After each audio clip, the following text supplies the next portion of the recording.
Bonjour à toutes et à tous et bienvenue sur le podcast Bien dans ma thèse. Si vous êtes actuellement étudiant et que vous vous posez des questions sur le doctorat, qu'est-ce qu'un doctorat, pourquoi faire un doctorat et comment s'y prendre, si vous êtes déjà actuellement doctorant et que vous souhaitez entendre des retours d'expérience de d'autres doctorants, être inspiré et surtout vous rendre compte que vous n'êtes pas seul, ou bien si vous êtes déjà docteur et que vous souhaitez en apprendre plus sur d'autres domaines que le vôtre. Bienvenue, je m'appelle Mathilde, je suis actuellement en 3e année de doctorat et je suis la fondatrice de Bien dans ma thèse. Au travers de ces épisodes, je pars à la rencontre de vous, doctorantes et doctorants, pour que vous puissiez nous partager vos retours d'expérience, vos quotidiens, vos angoisses, vos peurs, mais aussi vos joies. Alors installez-vous bien confortablement et je vous souhaite une très bonne écoute. Bonjour à toutes et à tous, on se retrouve aujourd'hui pour un nouvel épisode en compagnie de Jérémy Paris. Donc Jérémy est docteur en chimie physique et plus particulièrement en nanomatériaux pour le biomédical. Il est également président de sa propre société dans le même domaine.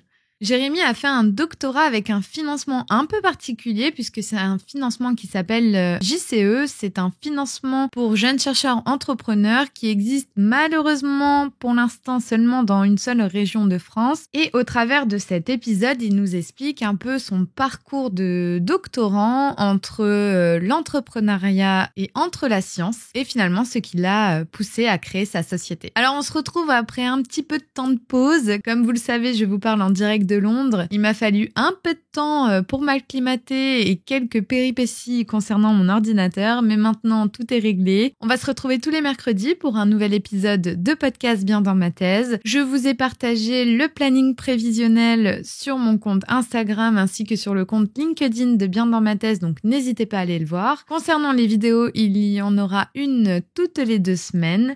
Et enfin, concernant l'émission Le Doctorat part en live qui a été diffusée pour la première fois le 15 mars dernier, ce sera donc une émission mensuelle parce que ça prend pas mal de temps à préparer et j'ai envie de vous faire quand même quelque chose de plutôt qualitatif, on va dire. En tout cas, merci à toutes et à tous pour vos premiers retours, c'est très encourageant et je sens que ce format vous plaît. Moi, en tout cas, ça me plaît énormément. Bref, je vous laisse avec la suite de podcast. Je vous dis à très très bientôt et je vous souhaite une très bonne écoute. Bonjour Jérémy, merci d'avoir accepté de participer à ce nouvel épisode de Bien dans ma thèse. Bonjour Mathilde, merci en tout cas pour l'invitation. Mais c'est normal. Alors Jérémy, tu es docteur en chimie physique depuis 2013 et tu t'es lancé dans l'aventure de l'entrepreneuriat. Oui. Alors avant d'arriver à ce volet de l'entrepreneuriat, j'aimerais qu'on remonte un peu dans le temps et que tu nous parles d'abord de ton parcours scolaire. Est-ce que tu as toujours voulu faire un doctorat ou est-ce que ça s'est présenté à toi un peu comme une suite logique ? Je dirais que ça s'est plutôt présenté comme une suite logique parce que je connaissais pas du tout ce que c'était un doctorat avant. J'ai fait un BTS en chimie à Angers en 2006-2008 il me semble. Ensuite, j'ai enchaîné sur une licence à l'université de Poitiers en chimie physique, chimie appliquée. Et je me suis dit, je voulais pas faire un master en chimie organique, synthèse ou en contrôle analyse qualité. Que ça me plaisait pas du tout.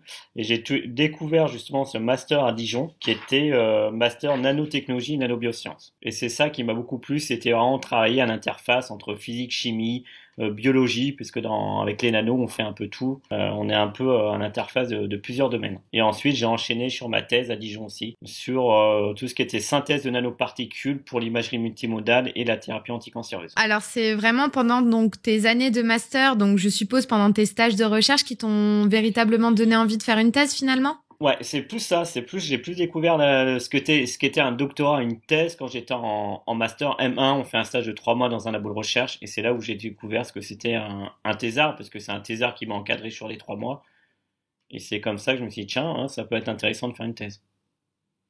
Est-ce que tu avais des préjugés ou des idées un peu arrêtées du doctorat avant de toi-même te lancer dedans ? Non, je dirais que non, parce que j'avais déjà vu ce que c'était quand j'étais en M1, en M2. J'avais déjà vu un peu ce que c'était. On côtoie beaucoup de docteurs quand on fait un stage de M2 quand même. On est souvent encadré par des docteurs, donc ou des doctorants, des futurs docteurs. Donc on voit un peu ce que c'est, on voit un peu que c'est pas facile tous les jours, que c'est difficile et qu'il faut beaucoup bosser justement pour avancer. Alors maintenant, est-ce que tu peux nous parler un peu plus en détail de ton sujet de thèse? À quoi ressemblaient tes journées? À quoi ressemblait ton quotidien? Et comment tu l'as vécu finalement? Moi, je l'ai bien vécu, je dirais, pendant 1 an et demi. J'étais au laboratoire. Mes journées, c'était ça. C'était laboratoire de chimie, donc voilà, synthèse de nanoparticules, synthèse de nanohybrides, greffage de molécules dessus, caractérisation après sur des grands équipements, que ce soit les microscopies électroniques en transmission, la diffraction des rayons X. Donc vraiment, pendant la première année, je me suis vraiment éclaté. Après, je me suis un peu fâché avec ma directrice de thèse, il faut dire aussi. Et c'est vrai que c'est un peu parti en live. Comment ça s'est passé pour toi? Parce que donc tu as fait ta thèse au même endroit que ton master. Alors du coup, tu as passé le concours de l'école doctorale ou pas du tout? Tu as eu un autre financement?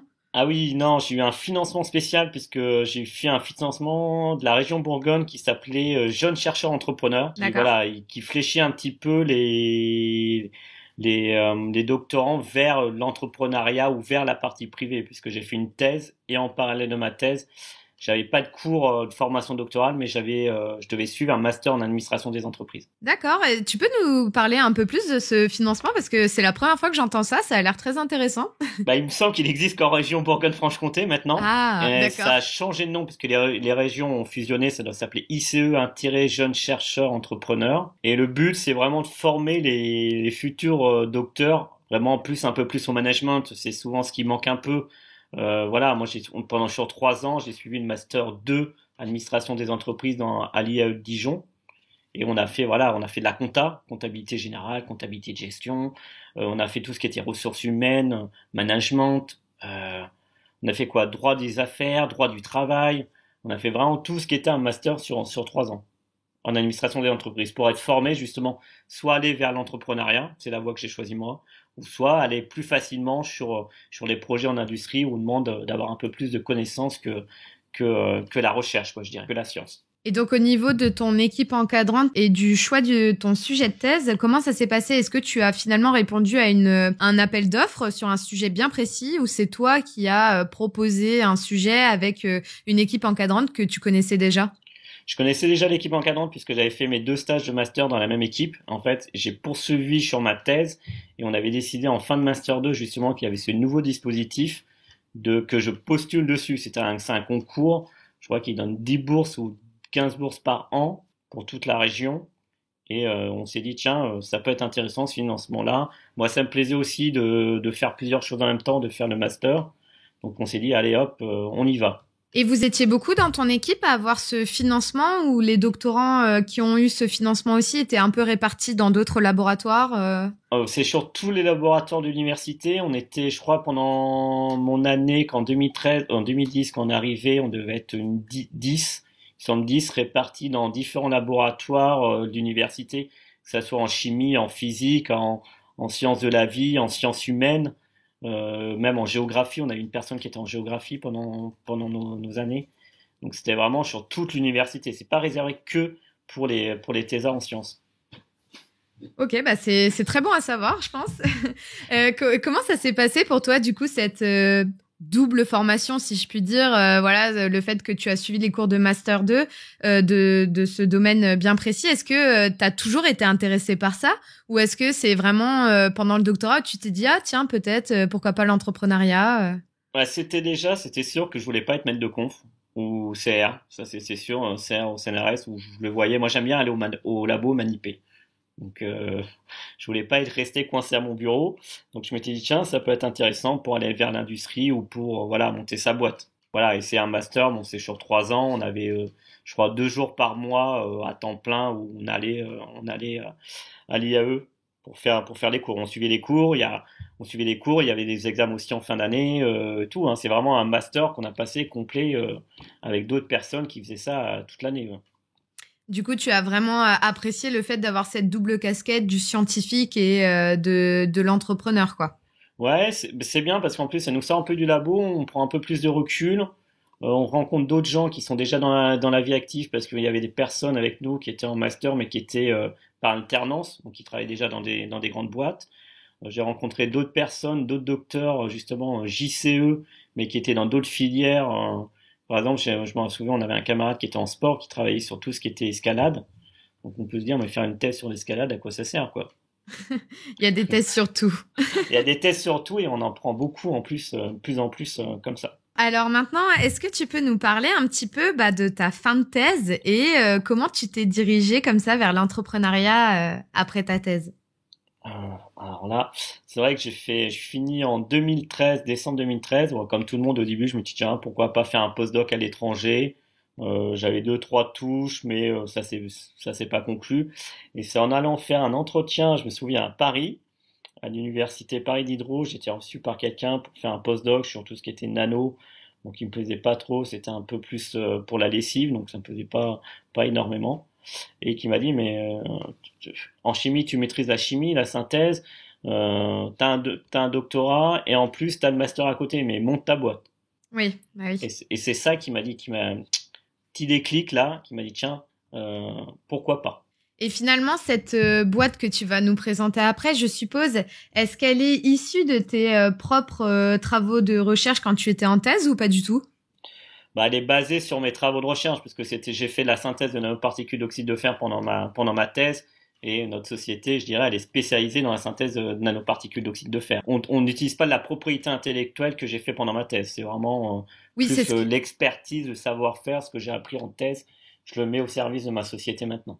C'est ce que j'allais te demander parce que justement, vu que tu avais ce double cursus, on va dire, tu devais vachement être au courant du coup de tout ce qui était propriété intellectuelle, brevet, déjà même dès ta première année de thèse. Et du coup, ça t'a certainement aidé, en tout cas, à protéger tes données, à peut-être communiquer différemment.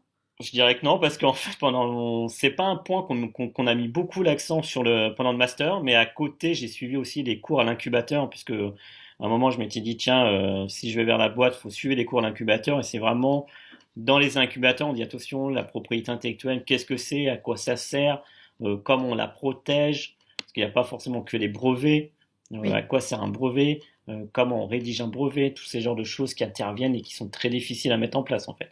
Ou on pense pas du tout au labo, on remplit son cahier de labo un peu n'importe comment, on signe une fois dans l'année et puis c'est fait quoi. Alors qu'il faut travailler différemment, où il faut être super carré, beaucoup de traçabilité et remplir son cahier de labo tous les jours et le signer, et le faire contre-signer par une autre personne.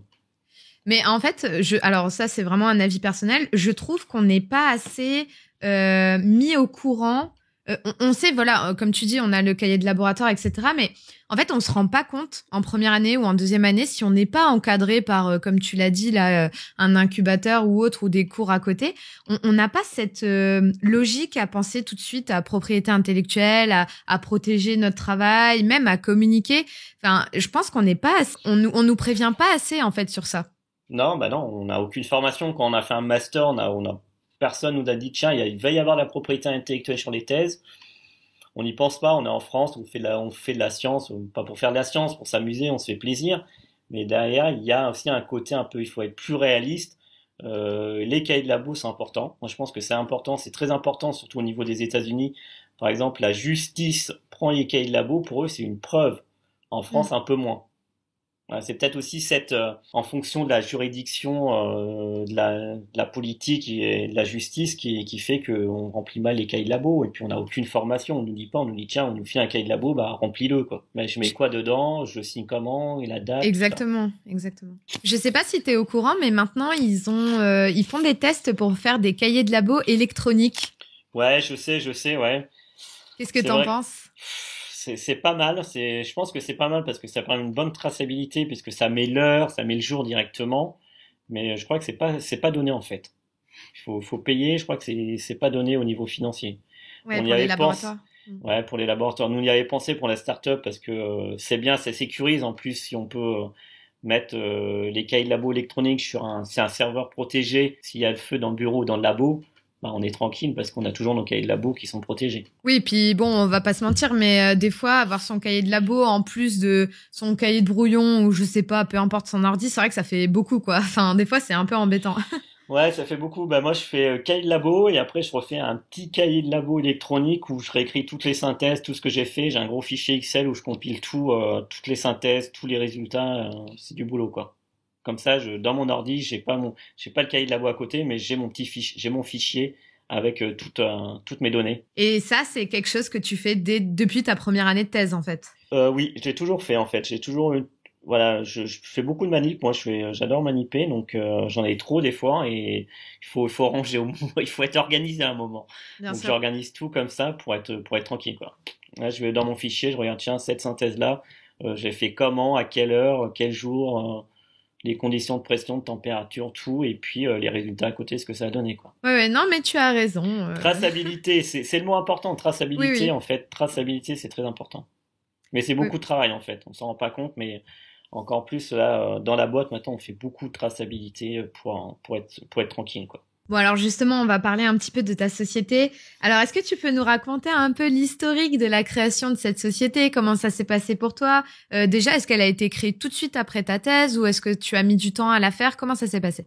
Alors ça a pris beaucoup de temps parce que j'ai soutenu en 2013 et la boîte elle a été créée en novembre 2020.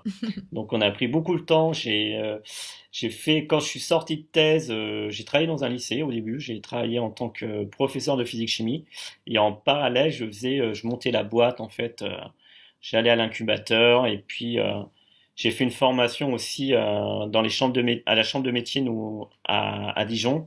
Et c'est important parce que ces gens-là, que ce soit la CCI ou la CMA, c'est des organes qui travaillent beaucoup avec des entrepreneurs, mais qui sont pas souvent de la deep tech ou de la science, mais qui ont un vrai recul sur tout ce qui est création d'entreprise. Et là, j'ai commencé à faire un stage de 300 heures avec eux. On voit vraiment ce que c'est une entreprise.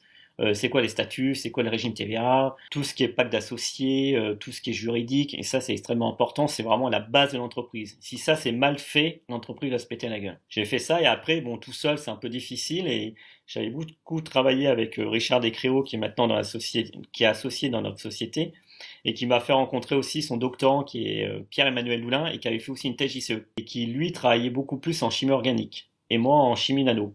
Et ce qu'on a bien à dire, c'est vraiment cette fusion des deux mondes, chimie nano et chimie organique, qui a permis la création de Son, la société. D'accord. Donc, en tout cas, tu estimes avec du recul que le temps que tu as pris à maturer déjà, d'une part, ton idée, mais surtout à toi te former en tant que futur entrepreneur, Oui, futur chef de société, c'était vraiment nécessaire. ouais, c'est important de bien d'être formé parce qu'on arrive, ouais, j'ai une idée, je me lance.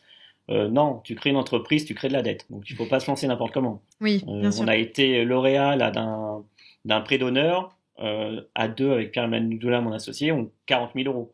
40 000 euros à titre personnel. On devra les rembourser nous, même si l'entreprise disparaît dans 3 ans. Ils viendront chercher pas la société, mais Jérémy Paris, le dirigeant de la société. Et après, ce qui est bien, c'est que nous aussi, bon, j'ai pas fini l'histoire, on est rentré dans la SAT Science, c'est les SAT, Société d'accélération de transfert de technologie à Dijon, qui nous a financé pendant 16 mois une phase de maturation de la technologie. Alors, c'est à quel moment que tu es entré en contact avec la BPI finalement? BPI, c'est que très récemment, ça devait être en 2019, où on finissait le projet de maturation avec la SAT. Donc on nous a dit, ah, il y a le concours IPHD. Et moi, j'ai été trop vieux pour le faire. En fait, j'avais soutenu trop tard. C'est Pierre-Emmanuel qui l'a fait. C'est vraiment après le projet de maturation qu'on nous a dit, tiens, mais faites-le, ça peut être intéressant. Vous pouvez gagner des formations, ça peut être bien, ça peut vous booster, quoi. Alors, ce concours, finalement, le concours IPHD dont tu parles, tu aurais pu le faire tout de suite après ta thèse, en fait. Bah non, parce qu'il n'existait pas, en fait. Quand je suis sorti, je suis un vieux Oui, docteur, moi. mais imaginons que s'il avait existé, par exemple, c'est quelque chose que tu aurais pu très bien faire après ta thèse. Oui, après la thèse ou même pendant la thèse, parce qu'il y a des gens qui sont en deuxième ou troisième année. Ça peut être intéressant voilà, on a fait nous la formation Deep Tech Founder où on nous booste, on nous dit mais il faut sortir du labo, faut être plus réaliste, faut aller sur le marché, se poser les bonnes questions et ça c'est important. Hein. Du coup, comment tu le perçois, ce que a apporté ce concours à ta société? Ah, il nous a apporté beaucoup puisqu'on a fait toute la formation qui est beaucoup plus poussée que dans un incubateur, qui est plus précis, où c'est en plus souvent c'est des anciens chefs d'entreprise aussi qui interviennent. Et donc là, on a beaucoup de retours d'expérience. Ah bah moi j'ai fait ça, bah ça n'a pas marché. Pourquoi ça n'a pas marché? Hein, t'as ce problème-là, bah moi je te propose cette solution, peut-être que ça va marcher. Et ça c'est important d'avoir des gens qui ont déjà essayé, qui ont réussi ou qui n'ont pas réussi. C'est sûr que les retours d'expérience, je pense que dans l'entrepreneuriat, enfin dans le monde en tout cas, voilà, des sociétés, etc., c'est hyper important finalement parce que chaque expérience est unique. Oui, c'est unique, c'est différent. Des fois, on fait tous les mêmes erreurs. Donc, si on peut éviter de faire l'erreur, on tend pas l'affaire. Hein. Alors, est-ce que tu peux maintenant nous parler un peu de ta société, de qu'est-ce que tu fais toi aujourd'hui au quotidien, comment ça se passe avec tes équipes, quels sont vos projets, etc. Alors là, pour l'équipe, ça va être rapide parce qu'on est que deux. Ouais. Les stagiaires. Ouais, on a les stagiaires. On a les stagiaires aussi parce qu'on a les stagiaires qui sont là. On va avoir une troisième stagiaire. Donc on travaille. Je fais du labo. Ouais. Je fais des synthèses de nano, des synthèses de nano hybrides. Là, j'ai passé 15 jours là à faire une nanoparticule pour un centre anti-cancer avec qui on travaille en partenariat, qui nous a mis un peu la pression. J'ai besoin d'une nano pour le 15 février. Est-ce que tu peux la faire, quoi? Mhm. Donc labo, paperasse aussi parce qu'il faut aller au bureau faire de la paperasse. Donc c'est pas toujours intéressant, mais il faut le faire.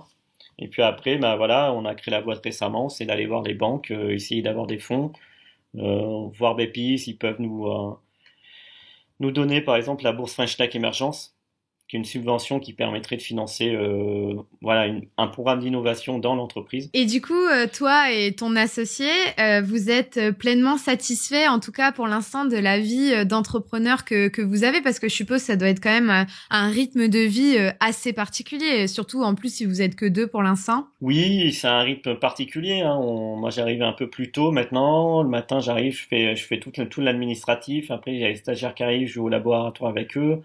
On se retrouve, après on a des réunions avec soit le comptable, soit l'avocate, parce qu'il y a toujours des choses à régler.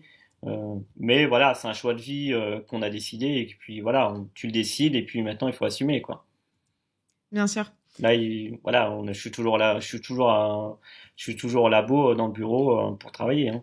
Tant que ancien doctorant et docteur maintenant, est-ce que tu as gardé des petites habitudes de travail que tu remarques au quotidien? Est-ce que il y a quand même des choses où sans ton doctorat, tu penses ce serait différent, ce serait plus difficile pour toi aujourd'hui en tant que cofondateur de ta société?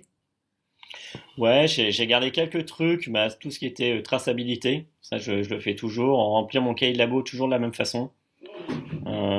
Après créer un fichier, ça je l'ai vraiment gardé. Ce que j'aimais bien en test, c'est écrire sur un tableau blanc ce que j'avais à faire en fin de semaine. Tous les vendredis avant de partir, j'écrivais ce que je devais faire la semaine d'après. Et ça, c'est quelque chose que je garde et que voilà, dans la société, on fait toujours réunion vendredi après-midi. Voilà, qu'est-ce qu'on fait pour les prochaines semaines? Oui, tu es très organisé. Enfin, tu l'as été, tu l'es encore, quoi. Ouais, non, il faut, on a beaucoup de choses à faire. On peut vite se perdre dans les dossiers. On a fait le dossier iLab qui nous a pris beaucoup de temps pour avoir une subvention. Là, on a été lauréat d'un prix d'honneur. Pareil, ouais, on est lauréat, c'est bien, mais derrière, on avait une dizaine de feuilles à remplir. Ça m'a pris la demi-journée à remplir toutes ces feuilles, à signer, à savoir ce que ça voulait dire, toutes ces choses-là, quoi. Et au niveau de vos locaux, parce que souvent on entend que il y a plein de doctorants qui font le choix de s'associer ou de faire un partenariat, en tout cas avec leur laboratoire d'origine d'origine là où ils ont fait leur thèse. Comment ça se passe pour vous?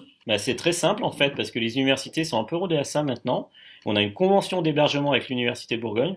Donc qui dit clairement dedans, voilà, Son peut occuper le bureau B117, le laboratoire B111, et voilà, ils ont le droit d'être présents, on a le droit d'accès rentrer au laboratoire, parce que souvent il faut badger pour rentrer ou pour sortir, à tel horaire, voilà. Ça c'est vraiment une convention d'hébergement qu'on a fait dès le début, et voilà, les locaux sont gratuits, souvent au début sur les 2-3 premières années, nous c'est gratuit pendant 2 ans, et à partir de la deuxième année, on a droit à un tarif réduit sur l'utilisation des logos. Donc finalement, tu restes attaché à l'université où tu as fait ta thèse, en fait. Oui, oui, parce que on fait de la chimie. Qui dit chimie dit il faut une hotte, il faut pouvoir stocker les produits chimiques, il faut pouvoir les évacuer. Et tout ça, quand on est une start-up, on est deux, on peut pas se payer un local. Il n'y a pas de pépinière d'entreprise, très peu de pépinières d'entreprise qui proposent ce genre de prestations. Et le seul moyen, en tout cas chez nous à Dijon, c'est d'être implanté dans l'université. Comment tu le perçois, l'entrepreneuriat dans le domaine de la chimie aujourd'hui, de ton point de vue? De mon point de vue, je dirais qu'il faut y aller parce que c'est bien, moi j'adore ça. Il y a beaucoup de choses à faire, je pense que il y a beaucoup de technologies dans les laboratoires qui sortent pas sur les marchés et ça je trouve ça dommage, qui peut apporter beaucoup de choses. Mais il faut quand même faire attention parce que, comme je disais tout à l'heure, on crée de la dette, on crée aussi de la propriété intellectuelle avec les laboratoires. Donc il y a de la copropriété partagée, c'est pas facile aussi à suivre, à mettre en place. Ça, j'aime bien poser cette question-là, mais vu que tu es docteur toi aussi, est-ce que vraiment tu es convaincu par le fait d'embaucher bientôt, dans un avenir proche, un jeune docteur? Dans un avenir proche, je dirais pas parce que ça coûte cher un jeune docteur. On n'a pas forcément les fonds tout de suite. Mhm. Mais après, bien sûr, il y a l'outil CIR qui existe, jeune docteur. Oui, Voilà, quand c'est le premier CDI, ça il faut le savoir. Même quand on va dans le privé, quand vous allez dans une boîte privée, vous pouvez dire oui, si il y a l'outil CIR, si vous faites parce qu'un docteur doit faire de la recherche. Donc CIR, c'est multiplié par 2 dans 2 colonnes. C'est en fait ça multiplie par 4. L'entreprise gagne même de l'argent avec le CIR. Mais tout de suite non, parce qu'on est déjà 2 jeunes docteurs.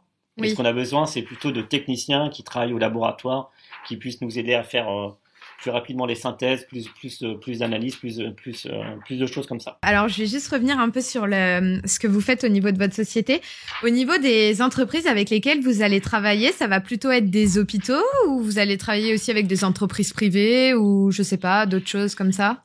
Bah, notre première cible, en fait, c'est les centres de recherche, qu'ils soient D'accord. publics ou privés. Donc, on part pas si loin que ça avec la recherche, puisque les nanoparticules sur le marché, il y en a pas tant que ça. C'est pas forcément utilisé dans le privé. Donc, on reste beaucoup attaché à la recherche publique académique. Et après, on a des partenaires. Là, on a la chance d'avoir un partenaire qui est à Dijon, qui a un centre anticancéreux, et avec qui on travaille, qui demande des fois des lots de nanoparticules pour pouvoir tester sur des cellules cancéreuses. Ok, c'est hyper intéressant. Pour terminer, je pense qu'on va bientôt approcher de la fin. Tu le disais au début, voilà, toi, tu savais déjà que c'était sûr que tu ne voulais pas être maître de conf, Mm. tu voulais pas être CR au CNRS. Mais aujourd'hui, voilà, maintenant que tu es vraiment installé dans ta vie d'entrepreneuriat, est-ce qu'il y a quelque chose qui te manquerait? Je dirais que quand on est CR ou maître de compte, c'est qu'on prend pas de risque en fait. Là, c'est sûr que quand on crée une Hmm, boîte, bah, on prend des risques. Voilà, on doit gérer son temps. Si on embauche quelqu'un, c'est pour lui faire du travail, c'est pour le traiter correctement. Il faut le payer à la fin du mois. Il faut penser à toutes ces choses-là. Et c'est vrai que quand on dit je vais créer une boîte, au début, bah, on pense pas à ça. On pense pas forcément aux oui, bien sûr. conséquences à court terme ou à très long terme, quoi. Là, on se pose la question de recruter une personne ou pas. Est-ce qu'on a assez d'activités pour recruter une personne? Est-ce que s'il vient et puis il n'a pas beaucoup de travail, la personne va vouloir le faire ou pas s'ennuyer? C'est le bien-être aussi au travail qui est important pour tout le monde. Bien sûr. Parce que oui, c'est sûr que votre activité principale, ça reste avant tout de la recherche et du développement. Et donc, il faut... en fait, c'est comme si vous étiez dans un laboratoire, mais vous devez avoir des clients en face pour subvenir à une demande finalement. Oui, c'est ça. Il faut pouvoir vendre, il faut avoir des clients en face pour pouvoir faire. Il faut pas se leurrer. Une entreprise, c'est une machine à fric, hein. Il faut rentrer du fric pour pouvoir payer les salaires, pour pouvoir acheter du matériel, rien que du matériel, rien de payer le comptable, l'avocat, voilà, tous ces genres de choses. Si on veut partir voir des clients, on peut pas trop partir en ce moment, mais voilà, payer des billets de train, aller à Paris, faire des congrès aussi, parce que nous, ça nous intéresse d'aller voir les congrès et puis de rencontrer des chercheurs qui pourraient avoir des besoins en termes de nanoparticules. Comment vous vous imaginez, toi et ton associé, dans quelques années avec votre société? Dans quelques années, on aimerait c'est partir de l'université, c'est avoir nos propres locaux. Et puis c'est vrai que voilà, on est invité à l'université, c'est bien, c'est cool, mais on n'est que des invités, je dirais. On n'est Oui, bien pas sûr. ça serait bien qu'on ait nos propres locaux, une équipe de 10, 15 personnes, ça pourrait être intéressant d'avoir des beaux projets à mener. Là, on travaille beaucoup sur le cancer du cerveau, on aimerait bien pouvoir mener ce projet jusqu'au bout, quoi, vraiment aller jusqu'en phase clinique et trouver une entreprise pharmaceutique avec qui on peut collaborer, qui va mener ces essais cliniques pour soigner le cancer du cerveau. Oui, du coup, ça me fait penser à une question. Étant donné que vous travaillez sur finalement des domaines applicatifs au vivant, est-ce que vous travaillez avec des biologistes ou des médecins assez proches ou pas du tout? Oui, bah on travaille en fait, on n'a pas, nous dans notre application, on n'a pas le choix. Oui, L'application santé, moi je suis pas médecin, hein. Je suis bien sûr. docteur mais je suis pas médecin, comme on dit souvent. Et voilà, on est lié à un centre anticancéreux. Tout à l'heure, cet après-midi, j'ai reçu 2 personnes qui voulaient voir comment fabriquer les nanoparticules parce qu'on va travailler avec eux, collaborer avec eux. Et c'est bien de les intégrer dès le début pour nous dire, tiens, mais voilà, si on utilise ce produit-là, bah, ça va tuer les cellules, donc ça sert à rien de l'utiliser tout de suite. Il faut voilà construire cette nanoparticule un peu plus propre, un peu plus green, et pour aller vraiment vers un effet thérapeutique qui va être beaucoup plus important. D'accord. Bon, bah, pour terminer ce podcast, est-ce que tu pourrais nous donner quelques conseils pour des étudiants qui voudraient faire un doctorat, mais qui savent pas vraiment qu'est-ce qu'un doctorat ou qu'est-ce que ça peut leur apporter? Et plus généralement, des conseils à des étudiants qui sont déjà en doctorat. Je dirais déjà, première chose, quand on veut choisir son sujet, un sujet qui plaît, ça paraît évident, dans une bonne équipe où il y a une bonne ambiance. Se renseigner aussi sur la personne qui va diriger la thèse, savoir si elle est, si humainement ça passe, si scientifiquement ça passe aussi. Si le labo il a des moyens aussi, parce que j'ai vu des équipes où il y a des doctorants mais ils ont peu de moyens, donc ils font finalement pas grand-chose, ils s'ennuient plus qu'autre chose. Et pour ceux qui sont en thèse, bah ça dépend de l'année, mais il va falloir commencer à rédiger. Et c'est un gros travail. Oui. Merci beaucoup, Jérémy, pour ton témoignage. Et puis, Mais de bah, rien. on vous souhaite tout le meilleur pour votre société. Merci beaucoup. Au revoir. Merci d'avoir écouté ce nouvel épisode de Bien dans ma thèse. On se retrouve la semaine prochaine, même heure, même endroit. Très bonne semaine à vous. Force et honneur.